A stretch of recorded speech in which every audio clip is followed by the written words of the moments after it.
Base करतो आपल्याला हे 3 बोटाचं अंतर सोडायचं आणि असं मार्किंग करायचं.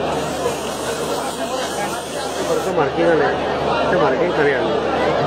मार्किंग यासाठी केलं आहे की या गोलाच्या आतमध्ये 3 रंग टाकायचे. पहिला रंग त्या मार्किंगवर टाकतो.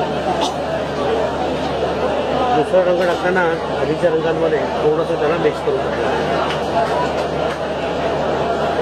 तिसरा रंग हा मध्ये पूर्ण भरून टाकतो. हा झाला बेस. बेस केल्यानंतर मी सेंटर पॉईंट काढला. तर सेंटर आणि डिझाईनचा सेंटर आपण एकमेकांना फक्त मॅच केलं आहे.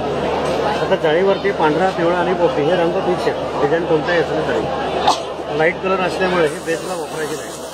सुरुवातीला हिरवा रंग मी बाहेर फिरवला. त्याच्याखाली पिवळा रंग आधीच्या रंगांमध्ये थोडंसं ओव्हरलॅप करून फिरवलं. तसंच पांढरा पण पिवळ्यामध्ये ओव्हरलॅप करून फिरवलं. आता शेवटी पिवळा रंग पांढऱ्यात मिक्स करायचा आणि डिझाईन हळूहळू हे पूर्ण करायचं. ठीक आहे. आता जे रंग आपण खाली टाकले होते ना त्या रंगांवरती सगळं डिझाईन हे तयार. ही पूर्ण प्रोसेस यात दिलेली आहे. रंग कोणती खाली टाकायचे आहेत, कोणते